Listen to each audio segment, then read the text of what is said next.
로마서 1장 16절에서 17절. 내가 복음을 부끄러워하지 아니하노니 모든 믿는 자에게 구원을 주시는 하나님의 능력이 됨이라. 먼저는 유대인에게요 그리고 헬라인에게로다. 복음에는 하나님의 의가 나타나서 믿음으로 믿음에 이르게 하나니 기록된 바 오직 의인은 믿음으로 말미암아 살리라 함과 같으니라. 아멘. 할렐루야. 여러분 참 반갑습니다. 여러분 만나니까 너무 행복하고 기쁩니다.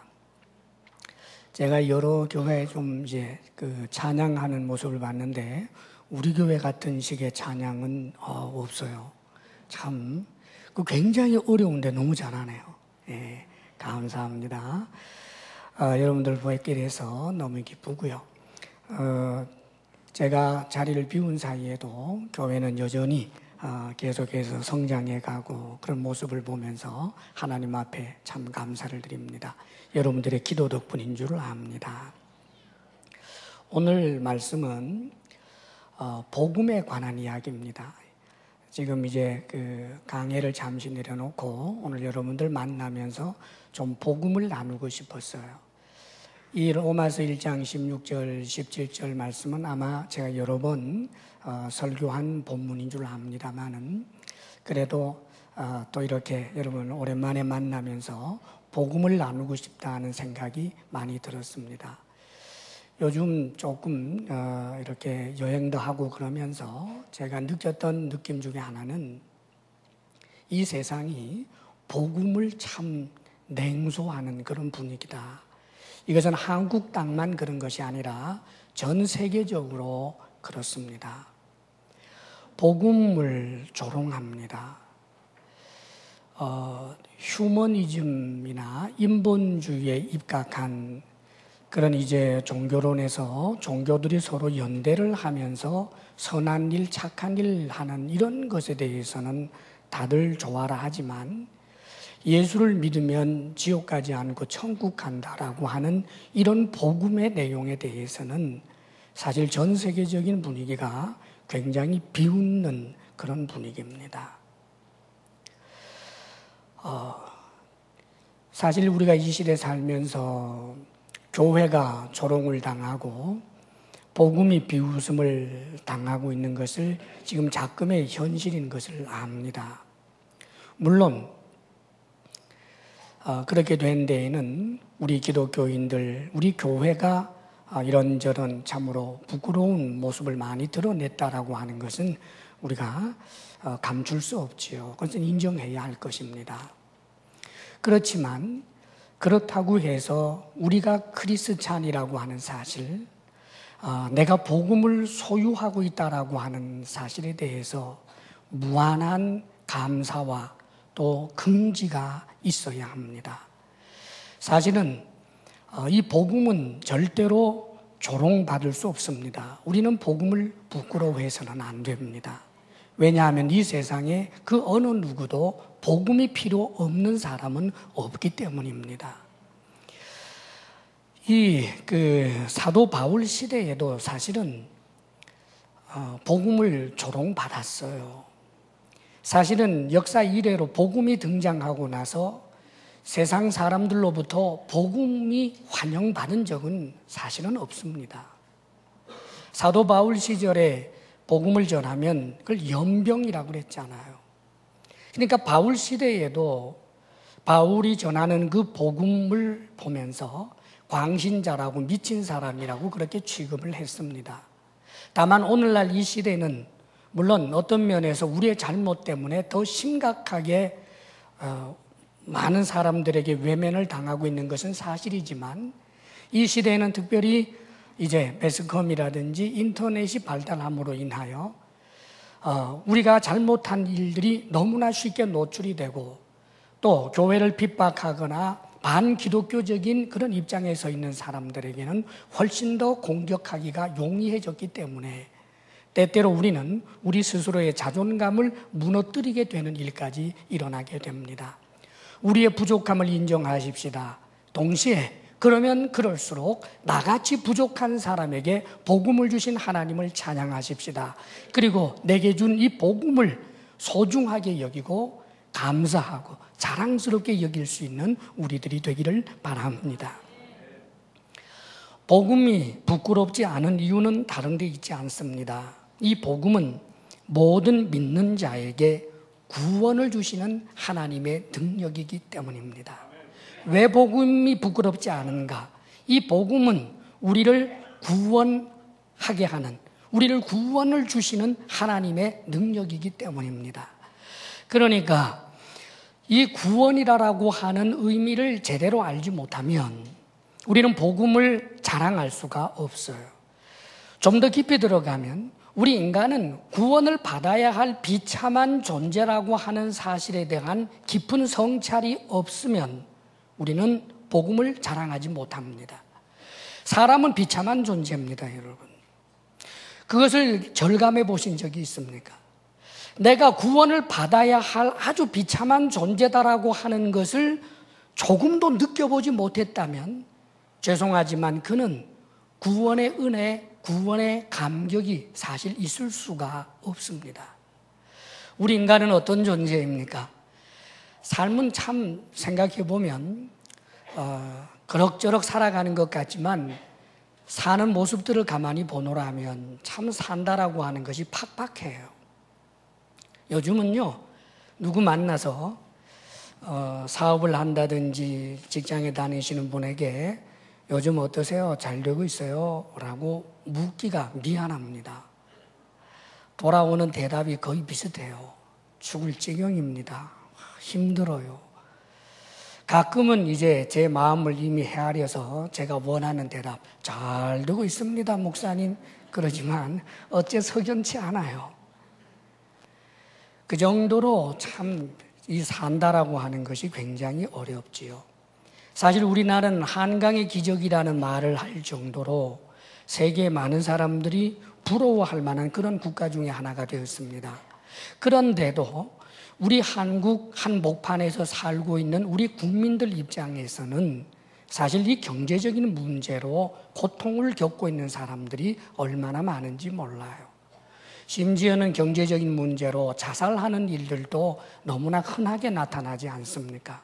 경제적인 어려움, 어느 누가 나는 괜찮다라고 자신할 수 있겠습니까? 참 어려운 것 같아요. 잘 산다라고 하는 우리나라에서도 그렇다는 말이죠. 여기 뭐 경제적인 문제는 말할 것도 없고요.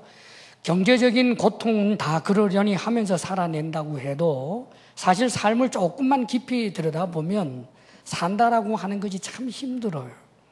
경쟁이 참 치열하지요. 우리가 자녀들을 길러내고 있습니다만은 우리 아이들 대학 가는 게 얼마나 어렵습니까? 그래서 꽤 괜찮은 대학 가려고 하면 정말 노심초사하고 얼마나 애를 써야 되는지 몰라요. 그래서 참 그래도 대학이라도 들어가게 되면 얼마나 기쁜지 모릅니다. 그러나 여러분, 대학이 들어간다고 해서 이제 고생 끝, 행복 시작입니까? 대학 들어가도 여전히 힘들더라고요.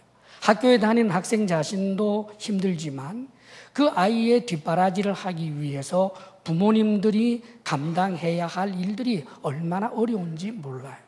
이제는 제법 머리가 컸으니까 엄마 아빠가 등록금 내는 것 힘들어하는 줄 아니까 용돈 타낼 수 없어서 그래서 시간 짬을 내서 아르바이트라도 하고 있는 그런 자녀들 모습을 보면 우리 마음이 얼마나 아픕니까? 대학 생활 한다는 것이 쉽지 않아요. 들어가는 것은 기뻤는데 대학교 다니기 위해서 그 뒷바라지 하는 부모들 힘들고 자식들 그 본인도 힘들어요. 그렇게 열심히 대학 생활 마쳤는데 대학을 마치면 오라고 하는 회사들이 줄을 이어서 원하는 데 골라가면 얼마나 좋아요. 갈 데가 없네요. 갈 데가 없어요. 좋은 대학 나와도 별로 갈 데가 없다고 늘 그럽니다. 좀 괜찮은 곳 가려고 하면 경쟁이 얼마나 심한지 몰라요. 이것이 우리네 현실입니다. 자, 어떻게 해서 또 직장이라도 들어갔어요. 그러면 직장 생활하면 그것으로 다 됐습니까? 거기 또 고생이 많아요. 인간관계 어려움도 있겠고 여러 가지로 마음고생해야 할 일들도 많은데 그나마 그 직장이 앞으로 30년, 40년, 50년 보장해 준다면 얼마나 좋겠지만 그러나 그렇지 않다는 것 우리가 너무나 잘 압니다. 참 사는 것 쉽지 않네요. 가끔은 그런 생각도 듭니다. 일반적으로 사람들이 이렇게 힘들게 살아가는데 때때로 보면 좀 부러운 사람도 있지 않습니까? 이 시대의 영웅과 같은 사람들, 그래서 대리 만족을 시켜줄 수 있는 그런 이들이 가끔 나타나요. 김연아 선수 같은 사람, 또 박지성 선수, 얼마나 자랑스럽습니까? 정말 정점을 찍었지요. 불가능해 보이는 엄청난 일을 이루었습니다. 그래서 우리가 그들을 보면서 위로도 받고 자랑스럽게 여기기도 했습니다. 아이고, 내가 그 사람이라면 얼마나 좋을까? 근데 그 사람들은 행복하기만 할까? 정점을 찍었는데 정상에 올랐는데 이제 내려가잖아요. 내려가요. 김연아 선수 그 자리에 서기까지 얼마나 피나는 고통, 또 경쟁, 얼마나 자기와의 싸움을 싸우면서 그 자리에 설 수 있었을까? 박지성 선수도 마찬가지고요. 그러나 이제 그 정점에서 내려오면서 자, 이들이 앞으로 계획에 관한 이야기를 좀 들어보았습니다. 아마 축구 선수는 마감하지만 지도자의 길로 또 이제 빙상계의 어떤 지도자가 되기 위한 그런 공부를 김연아 선수도 한다라고들 합디다. 근데 여러분, 이제 홀가분하기만 할까요? 아마 이 선수들 그럴 것 같아요. 정상에 섰던 사람이기 때문에 여전히 많은 국민들의 시선에서부터 완전하게 벗어나기는 어려운 신분이기 때문에 3년 뒤에, 5년 뒤에, 10년 뒤에 그들을 비추면서 초라한 몰골로 굴러 떨어진 그런 모습을 보이기가 싫어서라도 이제 여전히 자기와의 싸움이 있을 것입니다. 이제 정상에 선 것은 아니지만 이제는 내려왔지만 계속해서 과거의 영광만을 읊조리면서 그것을 반추하는 그런 초라한 삶을 살기 싫어서 과거에 계속해서 발목 잡혀있는 그런 삶을 살기 싫어서 아마 모르기는 몰라도 지금까지 해온 그 이상의 자기와의 싸움을 하지 않으면 안 될 것입니다. 정상에 섰던 사람들, 소위 성공신화를 쓴 사람들이 계속해서 지불해야 될 대가인 겁니다. 이런 분들만 그렇겠어요. 한번 그런 얘기를 들은 적이 있습니다. 어떤 청년들 이야기에 어떤 사람이 참 부럽대요. 엄마 아빠가 너무너무 뛰어난 그런 이제 두뇌를 가지고 사회적으로 크게 성공하고 부도 이루었는데 그 자녀들이 똑같이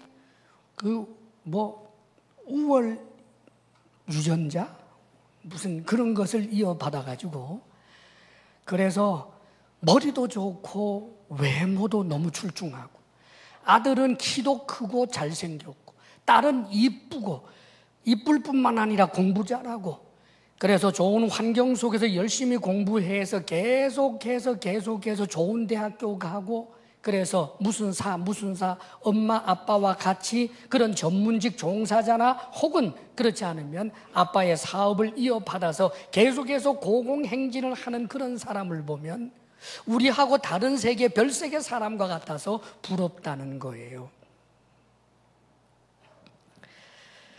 사실 저도 그 길 안 가봐서 잘 몰라요.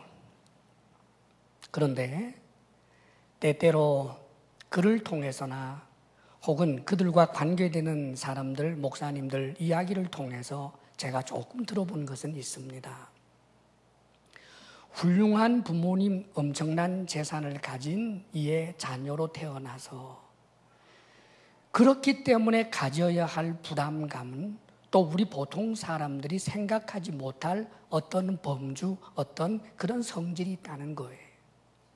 그래서 때때로 그 부모님의 기대에 부응하게 자신을 채찍질 내서 치열하게 싸워서 부모님의 뒤를 이어갈 수 있는 사람도 있지만 때때로는 형편없이 굴러떨어지면서 엄청난 갈등과 고통을 겪는 사람들이 여전하다는 거예요.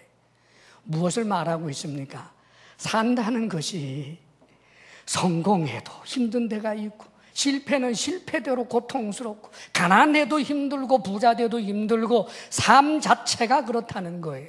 그렇기 때문에 이런 모습을 잘 관찰한 이들이 하는 말이 인생은 고해다, 그런 말도 했지 않습니까? 고해, 고통의 바다라는 말이에요. 산다라고 하는 것이 고통이라는 거예요. 그 고통의 바다 속에 머리를 내놓고 허우적 그러다가 어느 순간 죽음이라고 하는 바닷속으로 머리가 쏙 들어가 버리고 마는 것, 그게 인생이라는 거지요. 사실 삶에 대해서, 인생에 대해서 철학적으로 혹은 여러 가지 경험을 가지고 이야기할 때 그렇게 낭만적인 이야기들을 잘 하지 못합니다. 삶이 힘들고 팍팍하고 그렇게 살다가 50년, 60년, 70년, 80년, 100년이 못 돼서 언젠가는 죽어버리기 때문이지요.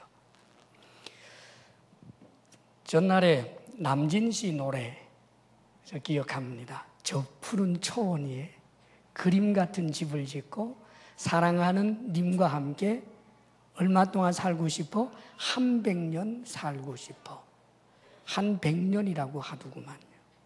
멋쟁이 높은 빌딩 의시되지만, 유행 따라 사는 것도 지멋이지만, 반딧불 초가집도 님과 함께면 나는 좋아, 나는 좋아. 한 100년이라고 그랬어요. 예, 100년 이상은 불가능하니까. 결혼해서 한 50년, 60년 살면 참 오래 산 거지. 한 100년 더 이상 못 사니까. 죽는 줄 아니까. 그래서 그래요. 언젠가는 죽는다.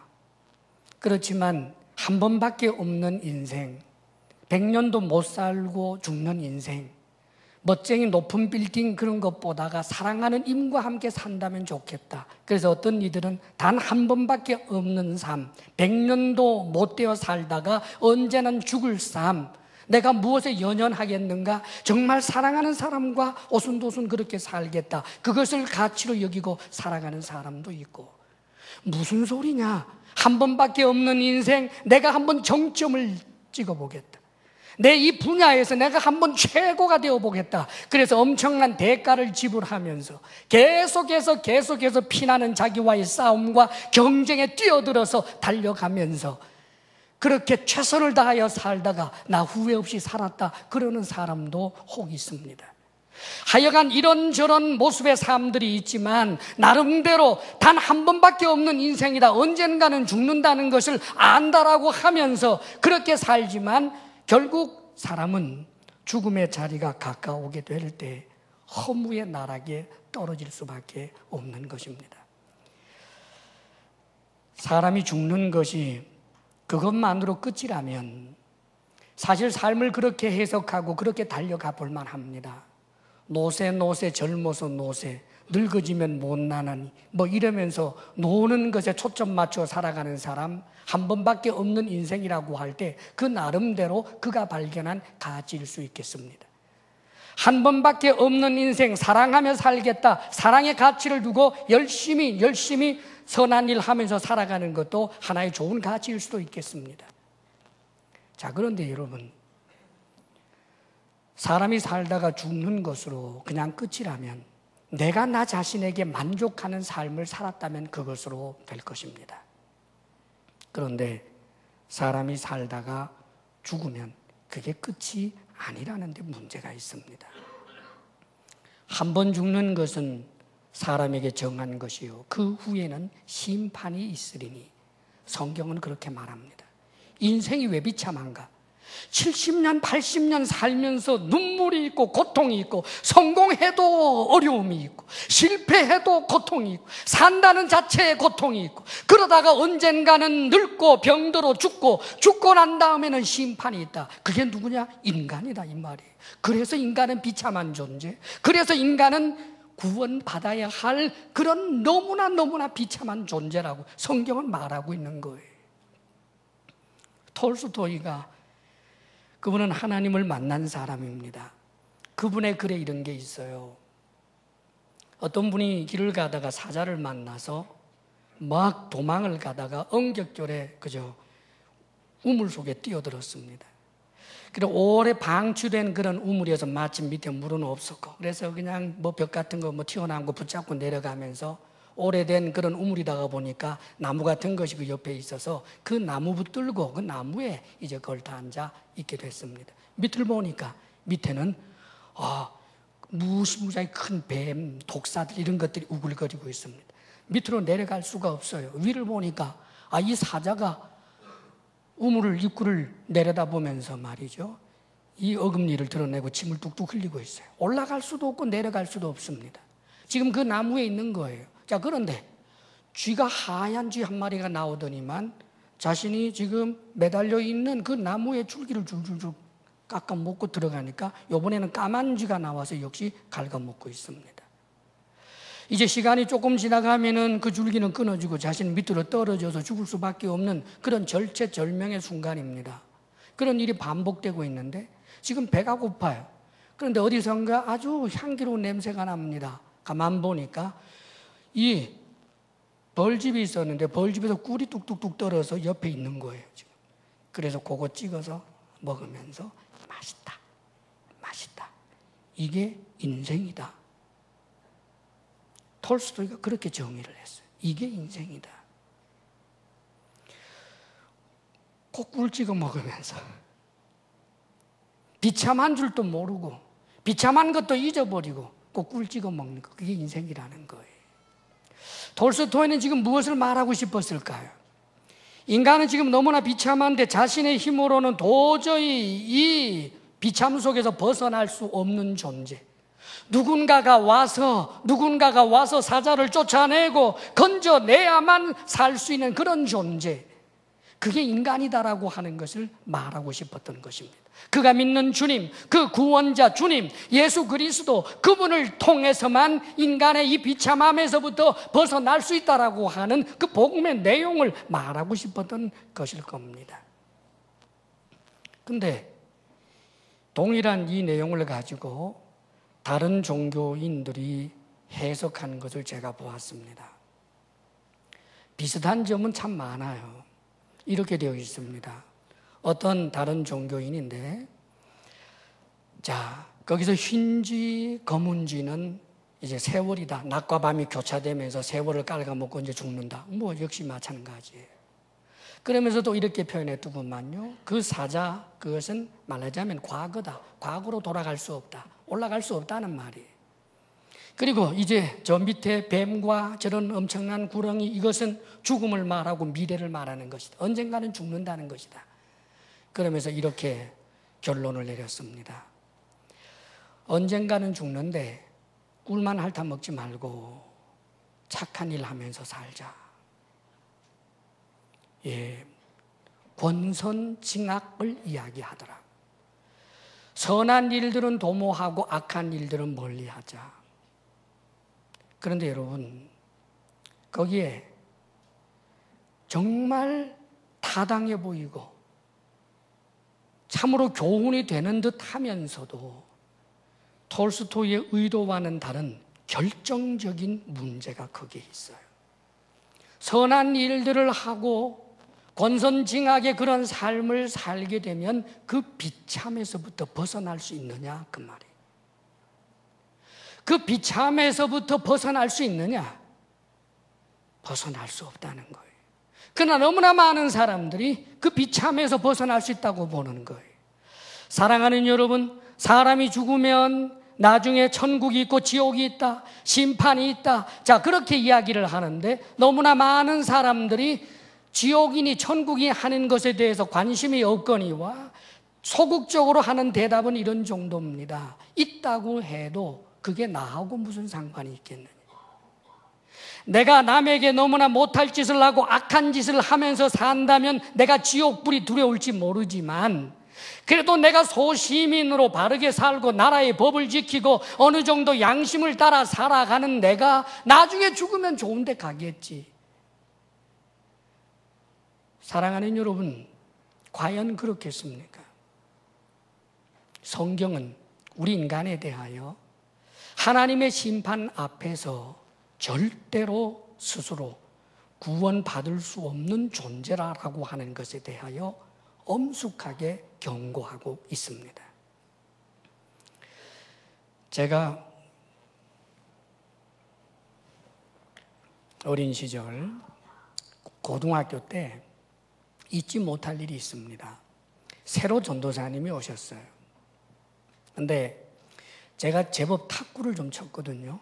탁구 잘 쳤어요. 요즘 우리 교회에서 순위 밖으로 밀려났습니다만은 우리 교회 초창기만 해도 제가 챔피언이었습니다. 고등학교 탁구를 좀 쳤는데 전도사님이 이제 새로 오셨습니다. 근데 그 전도사님께서 탁구를 이제 이야기를 하니까 제 친구들 중에서 최정도 쟤 있죠? 탁구 귀신이에요. 막 이래요. 탁구 잘 친다는 것을 우리 동네에서는 탁구 귀신이라고 얘기했습니다. 탁구 귀신? 그럼 오늘은 우리 탁구 치러 가자. 그래서 전도사님이 학생회 회원들 데리고 이제 돈까지 내가면서 탁구장으로 갔어요. 교회에 있는 탁구대 말고 제대로 된 탁구장으로 간 겁니다. 그래서 이제 같이 갔는데 저하고 한번 하자고 하시면서 대뜸 하시는 말씀이 10개 잡아줄게 그래요. 근데 제가 속으로 황당했습니다. 나한테 감히 10개를 잡아? 그래서 내가 오히려 10개 차이로 이겨야지 이러면서 시작을 했습니다. 12점을 못 넘었어요. 12점을. 그 당시는 21점 이제 만점 할 때인데 2개를 도대체 못 하겠더라고요. 그래서 나중에 15개 잡고 해도 계속해서 졌습니다. 그래서 알고 보니까 전도사님은 고등학교 시절에 우리나라 그 국가 대표 선수들이 나올 수 있는 그런 학교의 탁구 선수였어요. 저 시골 풍기라고 하는 동네에서 탁구 좀 잘 친다라고 하는 최정도 탁구 귀신이 정말 제대로 된 탁구 선수 만나니까 정말 사도 바울 앞에 있는 귀신이 돼버리고 맙디다. 쩔쩔매요. 상대가 안 돼요. 나는 탁구 좀 잘 치는 줄 알았거든요. 그런데 선수 앞에 서니까 그 서 있기가 민망해요. 때때로 사람들이 이런 착각합니다. 내가 지옥 안 갈 것 같다고 생각해요. 내가 꽤 의롭다고 생각을 해요. 나 정도면 천국에 갈 수 있다고 생각해요. 사랑하는 여러분, 너무 우습지 않아요? 내가 마음을 먹고 결심을 한다고 해도 좋은 기업 하나 회사에 들어가는 것도 만만치 않아요. 이 세상에 어떤 자격증 하나 따내는 것도 그게 쉽지 않아요. 그런데 내가 현재 가지고 있는 내 의, 내 선, 이 정도면 내가 천국에 갈 수 있다라고 생각하는 것이 얼마나 허망한 이야기인지 아십니까? 하나님 앞에 서는 순간 말입니다. 하나님 앞에 서는 순간 인간은 너나 할 것 없이 자신이 얼마나 엄청나게 더럽고 더러운 죄인인지를 절감하게 되는 거예요. 우리끼리 있을 때는 몰라요. 내가 나를 볼 때는 몰라요. 하나님 앞에 서면 안다고요. 하나님, 그분 앞에 서서 어느 누구도 내가 선합니다 말할 자가 없는 거예요. 성경에 보면 우리 주님께서 이 죽은 이후의 사건에 대해서 말씀합니다. 어떤 부자가 죽어서 음부에 지옥에 떨어졌잖아요. 자, 그런데 여러분 성경 읽어보십시오. 그 부자가 무슨 악한 일 한 내용이 있는지. 우리하고 비슷해요. 어쩌면 우리보다 더 나을런지도 모릅니다. 꽤 부자로 사는데 무슨 죄를 지었다라고 하는 죄 목록이 없어요. 그뿐만 아니라 자기 집 대문 앞에 거지가 오랫동안 구걸하는데 그 거지 내쫓은 적 없어요. 그만하면 꽤 덕스러운 사람 아닙니까? 그런데 웬일입니까? 죽고 난 다음에 대해서는 관심도 없었는데 문제는 죽고 난 다음에 자신이 지옥에 있는 거예요. 그런데 이 부자가 나를 왜 지옥에 보냈습니까? 억울합니다. 한마디도 못합니다. 왜요? 자신이 가진 죄가 얼마나 큰지 하나님 앞에 서는 순간 알게 되기 때문입니다. 사랑하는 여러분, 사람들은 이 사실을 너무나 모르고 있습니다. 우리 주 예수 그리스도께서 죄에 대해서 말씀하십니다. 너희가 살인하지 말라라고 하는 말씀을 들었거니와 내가 너희에게 말한다. 미워하는 자마다 살인하였느니라. 미워하는 것이 곧 살인죄라고 성경은 말씀합니다. 간음하지 말라 하는 말을 너희가 들었거니와 지나는 여인을 보고 음욕을 품는 자마다 이미 간음하였느니라. 네가 입을 열어서 형제를 향하여 원망하고 형제를 향하여 노하는 자마다 지옥불에 던져지느니라. 형제를 향하여 미련한 놈이라 하는 자마다 지옥불에 던져지니라. 사랑하는 여러분, 내가 누구를 좀 미련한 놈이라고 욕했다고 나를 지옥 보내? 재판장이신 하나님 앞에 그렇게 말할 자격 있는 사람 아무도 없는 것입니다. 여러분, 죄를 가볍게 생각하는 거예요. 죄의 삭은 사망입니다. 죄의 값은 지옥인 것입니다. 죄 없다라고 할 자가 어디 있느냐고요. 그래서 예수 그리스도께서 이 땅에 오신 것입니다. 사람이 자기를 단속하고 권선징악의 삶을 살아서 들어갈 수 있는 만만한 천국이라면 하나님 오시지 않았습니다. 인간은 불가능하기 때문에, 하나님이 원하는 의는 그런 수준의 의가 아니기 때문에, 하나님 같이 거룩하고 하나님처럼 의로워야 하나님과 함께 할 수 있기 때문에 어느 인간도 하나님의 영광에 이르지 못하므로, 그래서 하나님께서는 사람 되어 이 땅에 오셨습니다. 그분이 예수 그리스도이십니다.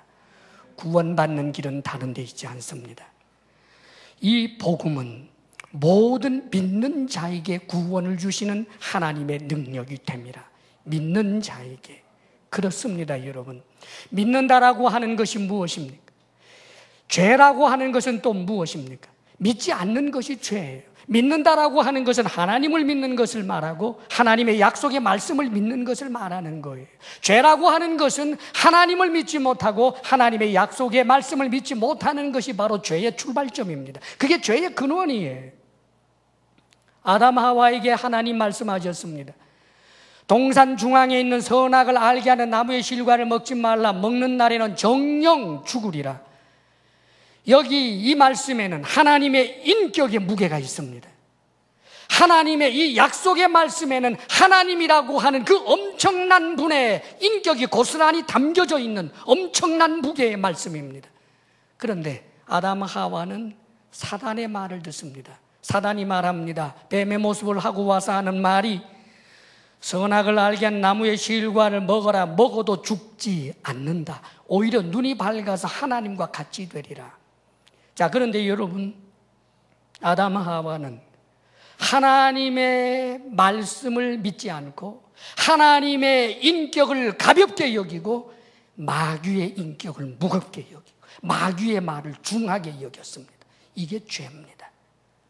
오늘날도 얼마나 많은 사람들이 이런 모습으로 하나님을 대하는지 모릅니다. 하나님이 없다라고 말하기를 주저하지 않습니다. 하나님 본 적 없지 않느냐? 너 하나님 보았느냐? 하나님 보지도 못했으면서 왜 하나님 계신다라고 말하느냐? 사랑하는 여러분, 그렇다면 하나님을 본 적이 없다면 다 하나님이 정말 없는 것입니까? 천국 지옥 너 본 적 있냐? 죽어봤어. 죽어보지도 못했는데 왜 지옥이 있다라고 말하느냐? 자, 그렇다면 당신도 죽어보지 못했으면서 어찌하여 지옥이 없다라고 단정을 하는가? 왜 성경 말씀에 있다라고 하는 것을 없다라고 말하기 위해서 그렇게 애를 쓰는가? 예수님을 믿으면 구원을 준다라고 하는 이 축복의 말씀을 왜 자꾸 조롱하려고 하는가? 예수 그리스도를 믿음으로 인하여 주시겠다라고 하는 것이 영생이요 하늘의 영광인데 왜 그것을 그렇게 조롱하는가? 사랑하는 여러분, 이것이 악입니다. 이것이 죄입니다. 여러분, 우리 주 예수 그리스도를 믿으라라고 하시는 이 믿음의 말씀을 선포하기 위해서 우리가 가져야 할 그 믿음의 근거는 사람들의 입소문이 아니었습니다. 어떤 사람들이 이렇게 저렇게 말하는 것에 의하여 되어지는 것이 결코 아닙니다. 우리 주 예수 그리스도께서는 이 땅에 오셨습니다. 예수를 따르는 몇몇 무리들에 의해서 어떤 이야기들이 날조된 것이 아니라 그 예수 그리스도께서 그 사람들과 더불어 함께 살면서 예수님 자신이 하나님이라고 하는 것을 스스로 증거로 보여주셨습니다. 요즘 이단들하고 다르다 그 말이에요. 이단들은 내가 하나님이라고 그러고 사람들이 속아 넘어갑니다. 하나님이라고 하는 증거를 보여준 적이 없는데 그렇게 믿어요. 이것이 이단입니다. 예수님은 자신이 하나님의 아들이라고 말했습니다. 하나님의 아들이라고 말만 한 것이 아니라 하나님의 아들 된 증거를 보여주셨습니다. 안진뱅이를 일어나게 합니다. 죽은 자를 살아나게 합니다. 오병이어의 기적을 일으킵니다. 풍랑과 파도를 잔잔하게 하십니다. 이 일들을 주님께서는 3년 동안 지속적으로 해오셨습니다.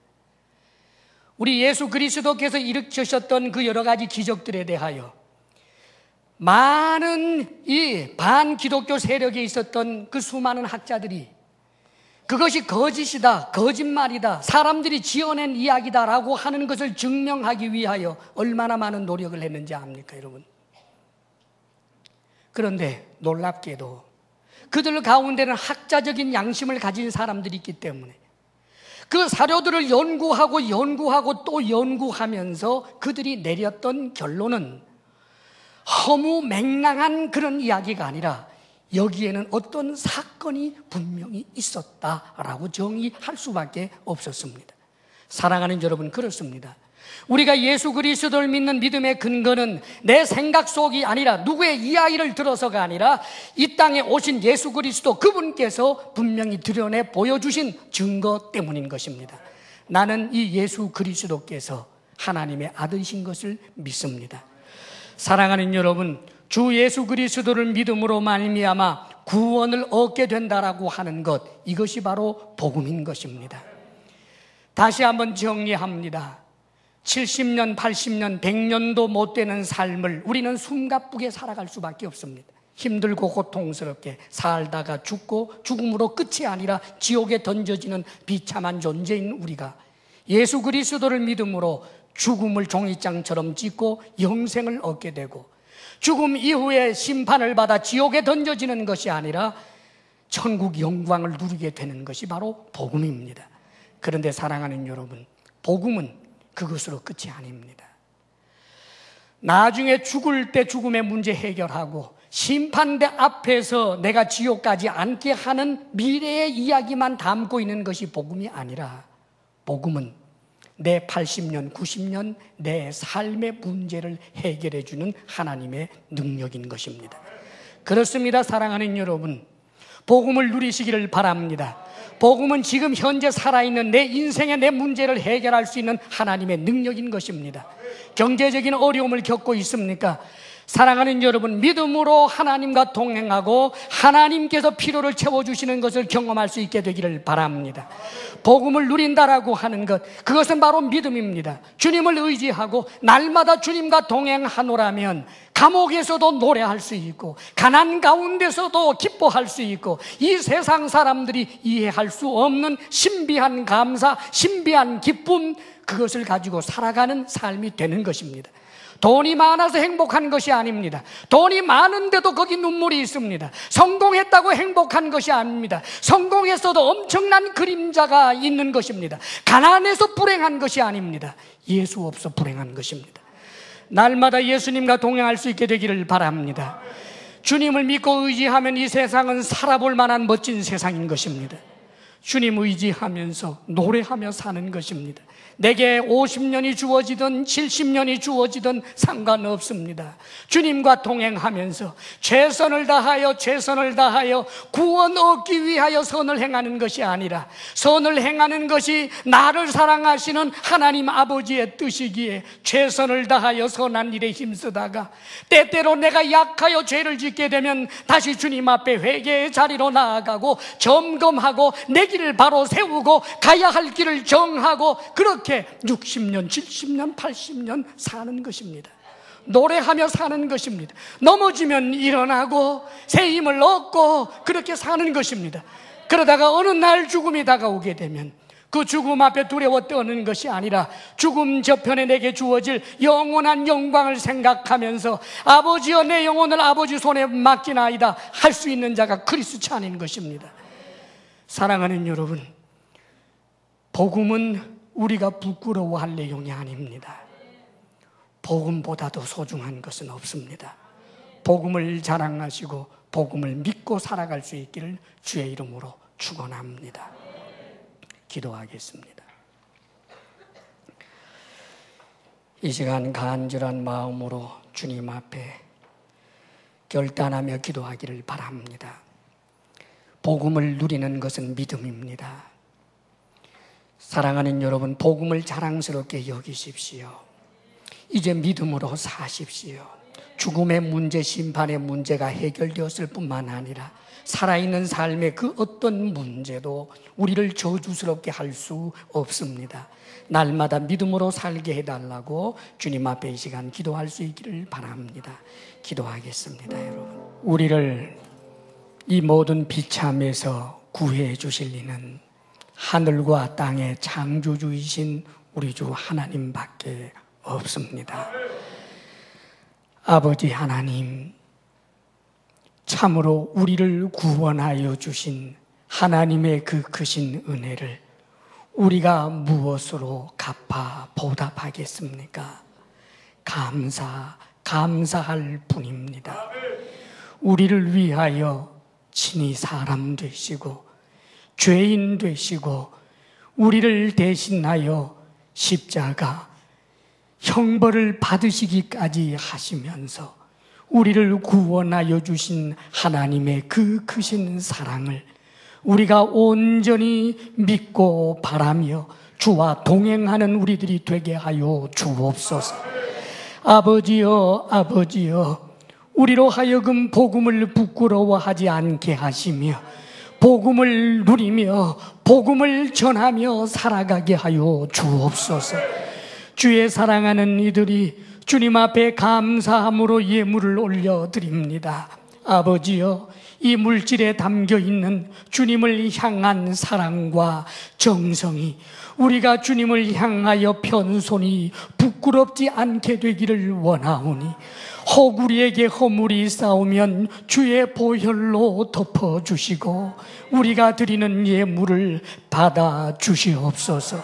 사랑이신 아버지 하나님, 우리의 필요를 아시는 하나님께서 때마다 일마다 도우실 줄 믿고 오직 주님 의지함으로 주신 일자리에서 성실하게 일하게 하여 주옵소서.